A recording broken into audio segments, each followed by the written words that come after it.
Hebu soma. Wote waliomkataa Kristo Yesu hakika yao ni nini na ni akina nani? 21 mstari wa 8 kitabu cha Ufunuo. Biblia inasemaje? Bali waoga na wasioamini. Waoga? Ngoja, kuna waoga hapa? Yes. Waoga, na wasioamini. Wasioamini. Na wachukizao. Wachukizao. Na wauaji. Wauaji. Na wazinzi. Wazinzi. Na wachawi. Wachawi. Na hao waabudu sanamu. Wale wanaoabudu sanamu. Na waongo wote. Waongo wote. Sehemu yao ni katika lile ziwa liwakalo moto na kiberiti. Sehemu yao ni katika lile ziwa liwakalo moto na kiberiti. Hii ndiyo mauti ya pili. Hiyo ndiyo ya mauti ya pili. Wote watakao mkataa na kumkana mwana wa Mungu, sehemu yao ni katika mauti ya pili. Walikataa kumwamini, japo alijitoa akakufa msalabani kifo cha aibu. Walikataa kuamini tendo lile alilotenda. Hivyo basi, wote watakao mkataa kumwamini, sehemu yao siyo uzima wa milele, bali ni katika mauti ya pili. Hiyo ni kusema eternal destruction, kukufa milele. Unakufa milele, hakuna siku utawahi kufufuka. Sehemu yao inaondolewa duniani kabisa. Sasa ni vizuri ukimwamini Kristo Yesu, faida ni kuwa uko na uzima wa milele. Baada ya maisha haya ya duniani, kuna maisha ambayo wameandaliwa wote wamchao Mungu, yani uzima wa milele. Hawa hawataona kifo tena. Hawa hawataona maumivu tena. Hawa hawataona maombolezo tena. Hawa watakuwa wamesafishika kwa damu ya mwana kondoo. Wote wale watakao mkana Kristo, wote watakao mkataa, sehemu yao sio haiko katika uzima wa milele, bali iko katika mauti, kwa sababu ya kutoamini kwao. Mshahara wa dhambi ni mauti. Mshahara wa dhambi ni mauti. Kwa hivyo tunapoendelea kumaliza, Mungu anatuita kila mmoja wetu tufanye hatua ama tuitikie wito ya kuwa tumwamini yeye kupitia kwa mwana wake Yesu Kristo, kwa kuwa Yesu Kristo ndiyo njia peke yake ya kutuelekeza mbinguni. Yohana 14 mstari wa 6, Biblia inasema nini? Nani brothers? I don't know why you came. Sijui kwa nini mmekuja. You are interrupting this session. Huh? No. Hiyo ni mbaya sana. 14:6. Yohana. Sikusema. Yohana 14:6. Kuna njia moja tu ambayo itatuelekeza mbinguni. Wengine walijaribu njia nyingine ya kutengeneza mnara. Wanataka kujiokoa kwa akili zao wenyewe. Mnara ikashindikana. Hakuna njia nyingine tunapata wokovu isipokuwa kwa njia ya Kristo Yesu. Anasemaje 14:6? Yesu akamwambia, mimi ndimi njia. Ati mimi ndimi njia na kweli na uzima. Mtu haji kwa Baba ila kwa njia ya mimi. Mtu haji kwa Baba ila kwa njia ya Kristo Yesu. Hakuna njia nyingine ya kwenda mbinguni. Wacha nikwambie, upende ukatae. Yaani hata useme wewe uko na Mungu wako, hata useme wewe unaabudu sijui wapi, njia ni moja tu. Madhehebu yanaweza kuwa mamilioni duniani, lakini njia ni moja, kupitia kwa Kristo Yesu. Ndiyo njia ielekayo katika uzima. Hakuna njia nyingine. Kwa hivyo Mungu anatuita tupitie katika hiyo njia.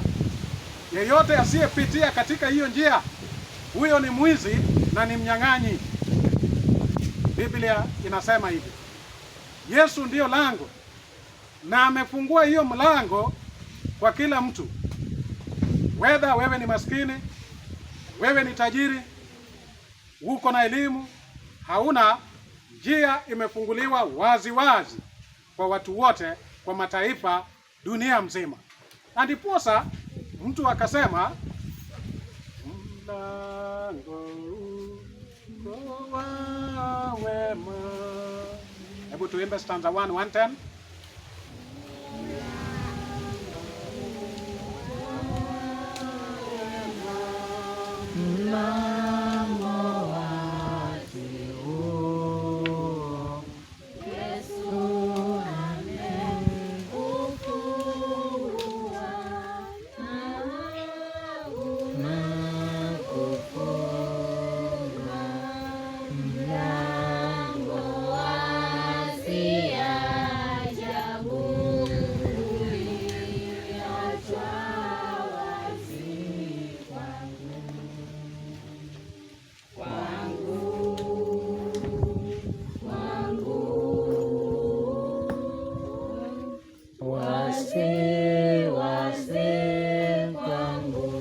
Hiyo mlango imeachwa waziwazi, sio kwa mwingine, bali ni kwako, bali ni kwangu. 10:7, kitabu ni cha Yohana. Yesu anathibitisha maneno hayo tuliyoyaimba sahihi.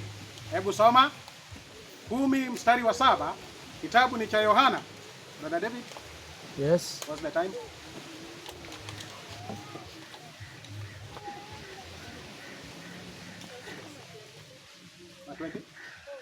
Niko na dakika 6 nimalize. Soma. Basi Yesu aliwaambia tena. Hiyo ni Yohana 10:7. Yesu akawaambia tena, Amin, amin nawaambia. amini amini nawaambia, Mimi ndimi mlango wa kondoo. mimi ndimi mlango wa kondoo.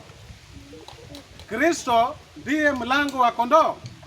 Hakuna mlango nyingine inayoenda mbinguni isipokuwa mlango ule wa Kristo Yesu. Barabara zinaweza fika kuwa nyingi ya kwenda Nairobi. Tunaweza kuwa na mito mingi ambayo inamwaga maji katika Indian Ocean. Tunaweza kuwa na airways nyingi ya kutufikisha Amerika. Lakini njia ni moja tu ambayo inaelekea mbinguni. Hiyo njia ni ya Kristo Yesu. Wote wasikiao sauti yake, wote wanaomtii wataingia kupitia kwa hiyo njia. Hivyo basi, ninapokamilisha, Mungu anakuita kupitia kwa mwana wake Yesu Kristo. Njooni kwangu msumbukao na kulemewa na mizigo mizito. Pumziko haipatikani kwa mwingine awe yeyote, bali ni kupitia kwa Kristo Yesu. Wakati ni sasa ambayo maamuzi lazima yafanyike katika maisha ya kila mmoja wetu. Lazima tuchague. Yeremia 21:8. Fred, nataka uende kwa mbio hapo utusomee. Biblia inasemaje? Wakati wa kufanya maamuzi ni sasa, sio kesho. Biblia inasemaje? Yeremia 21:8. Nao waambie watu hawa. Nao waambie watu hawa. Sasa nawaambia nyinyi watu anavyosema Bwana Mungu. Bwana asema hivi. Bwana anasema hivi, sikiza hapa. Tazama naweka mbele yenu njia ya uzima. Tazama naweka mbele yenu njia ya uzima na njia ya mauti. Na njia ya mauti. Yeah. Chagua ile njia ambayo unataka kutumia. Kuna njia mbili ambayo imewekwa mbele yetu. Ya kwanza ni njia ya uzima. Na tunapataje uzima? Kwa maana jinsi hii Mungu alivyoupenda ulimwengu atakatoa mwana wake wa pekee, ili wote wamwaminio wasipotee, bali wawe na nini? Uzima wa milele. Na mauti inapatikanaje? Warumi 6:23 ni kinukuu. Biblia inasema hivi, kwa maana mshahara wa dhambi ni mauti, na uzima wa milele ni katika Bwana wetu Yesu Kristo.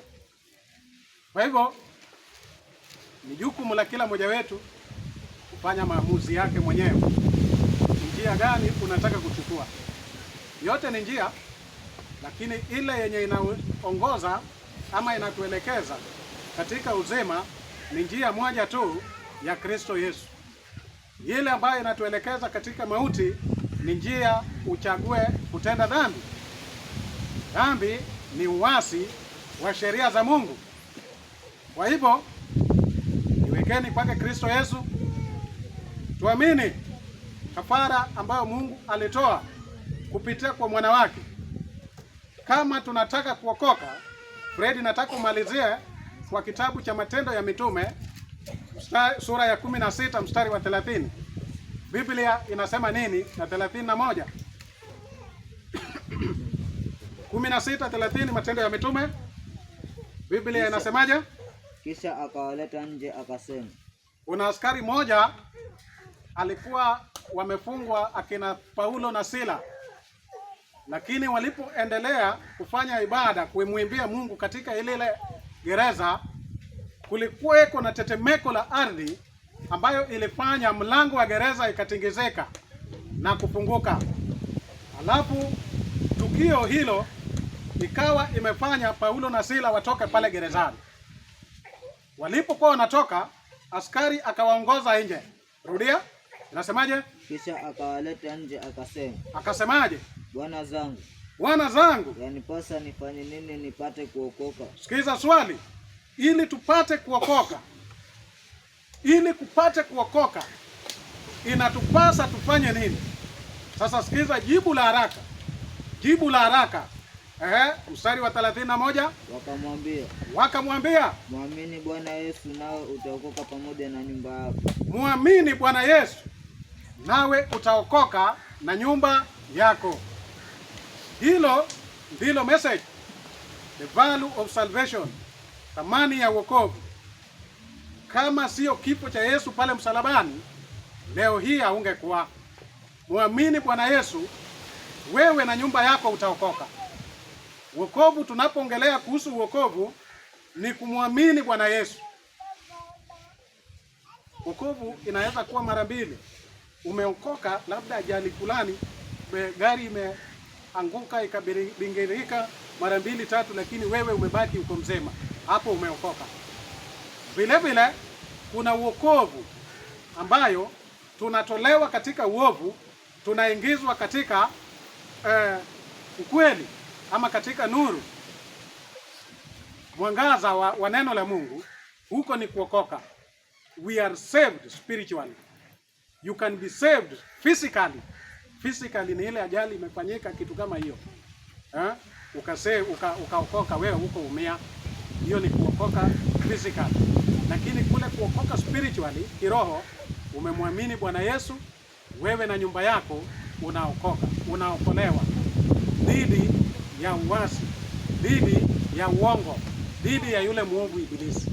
Kwa hivyo tutakaposema tumeokoka ni kuwa tumemwamini Bwana Yesu, na kuamini inatokana na kwa kusekeleza. Hiyo ni imani. Na kusekeleza nini? Neno la Kristo. Tunaposikiliza neno la Kristo kila siku katika maisha yetu, neno ile linatubadilisha, inatuumba katika utu upya ya namna ya Mungu. Sasa tutakuwa tunatembea katika haki na utakatifu wa kweli. Huko ndiko kuokoka. Kuamini neno la Mungu, kulitii, kuiweka katika matendo, huko ndio kuokoka ambayo Kristo anapea kwa wote wanaomwamini. Kwa hivyo wokovu kitu muhimu katika maisha yetu. Sote Mungu anataka tuokoe, na anaokoa tu wale ambao wamekubali kuenenda katika ukweli, wale ambao wamekubali kutembea jinsi neno la Mungu linavyosema. Napomalizia tafakari maneno hayo, Mungu anakuita, ametuita kupitia kwa mwana wake Yesu Kristo.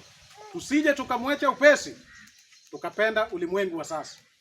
Mungu anatuita katika ufalme wake. Anakuita kila wakati. Njooni kwangu nyote msumbukao na kulemewa na mizigo mizito. Mzigo mzito katika muktadha huu ni dhambi. Dhambi. Wote ambao wanalemewa na mzigo wa dhambi, Kristo anasema njooni kwangu. Njooni kwangu. Usisumbuke kuna mlango umeachiwa wazi. Usisumbuke, kuja na hizo dhambi zako, atakuokoa wewe na familia yako, wewe na nyumba yako. Mungu atubariki sana tunapoendelea kutafakari maneno haya.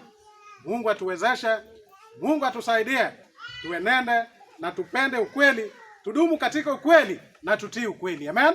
Amen. Amen? Amen. Asante.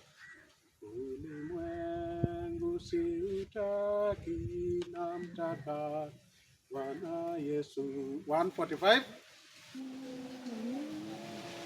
145 3 sing. Tumefika pale, ngoja. Tumefika pale? Okay. 3 sing. Ulimwengu siutaki, namtaka Bwana Yesu.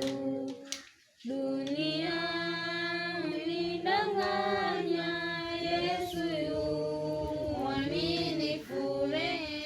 Rehema ni ya ajabu, pendo bila kipimo, wokovu mkamilifu, amana ya uzima.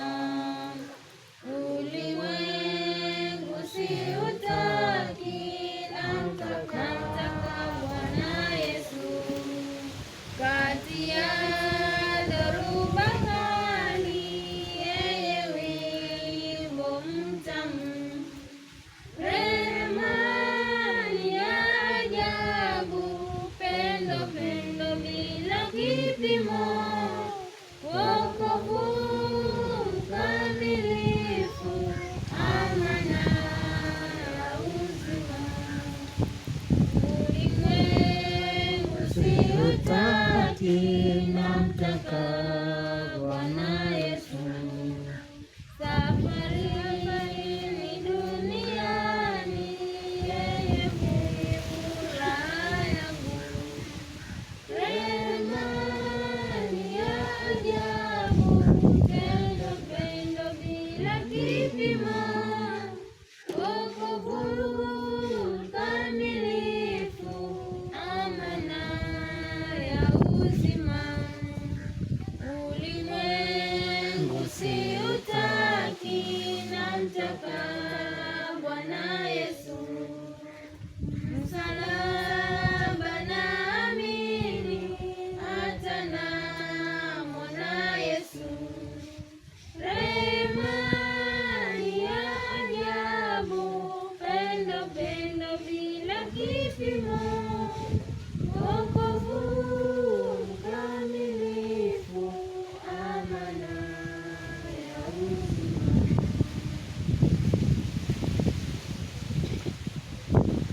Language fulani inasema hivi. Love begets love. Yaani ukipendwa upendeke. Ukipendwa lazima uregeshe ule upendo. Kwa maana jinsi hii Mungu alivyoupenda ulimwengu akatoa. Wewe kwa kuregesha huo upendo unafanyaje? Kwa sababu kutoa tu sifa kwa ajili ya kumwimbia Mungu, tunaimba tukiwa wanyonge, kana kwamba tunaita usingizi.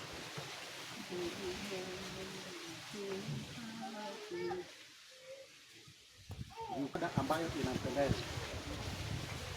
Saa hii mbinguni malaika wanafanya ibada. Unafikiri wanaimba venye tunaimba? Kuna kwingine pia ibada zinafanyika. Unafikiri wanafanya jinsi tunavyofanya? Na sote tunataka mibaraka. Hiyo ni ndogo sana. Kama mimi ndio hainiridhishi, sijui Mungu hiyo kitu inamridhisha aje. Na mimi ni mwanadamu tu wa kawaida mwenye pia anatafuta kuokolewa, siku moja nione mbinguni. Sio mzuri, sio mzuri. Sasa mimi nataka tuimbe tena na tuende lunch. David atuombe, alafu tuende kwa chakula cha mchana. Umtetee Mungu duniani. Number 68. Tuimbe number 68. Ngoja. Tumefika? Tumefika? 3 sing kila mtu. Mtetee Mungu duniani, ijapo pepo kali zavuma, mwambani pekee pana nguvu, dhambi ikilemea. Tusimame imara katika mwamba wa Kristo peke, ndipo salamini tutasimama, kule kitini pa enzi. Itetee haki kwa bidii, kwa moyo mnyofu, kwa imani, mwambani pekee utashinda wingi wa upotovu. Tusimame imara katika mwamba wa Kristo peke, ndipo salamini tutasimama, kule kitini pa enzi. Itetee kweli itadumu, ijapo kawia itashinda, mwambani pekee pana raha, yaisapo tufani. Tusimame imara katika mwamba wa Kristo peke, ndipo salamini tutasimama, kule kitini pa enzi. Tumishi David. Yes. Tumalizie kwa maombi. Sawa. Happy Sabbath. Happy day. Tutaweza kuomba tufungie kipindi hicho hapa. Okay. Baba yetu utupendaye sana, jina lako litukuzwe, limidiwe milele mfalme. Asante kwa kutulinda tangia tulipoanzia Sabato jioni hadi masaa haya. Utukufu na baraka bikurundie milele mfalme. Tunapoenda kupokea chakula mchana huu, tunaomba kibariki kiweze kuwa cha manufaa ndani ya miili yetu, nayo ikutukuze mfalme. Kuna wale ambao hawana wayalie, na wale ambao wako nacho wape nguvu ya kukitumia. Mapenzi yako yatimishwe, na ni kupitia jina kuu la Yesu tumeomba na kuamini. Amen. Asante mchana, bado tutakuwa na vipindi vyetu. Usikose. Mungu abariki.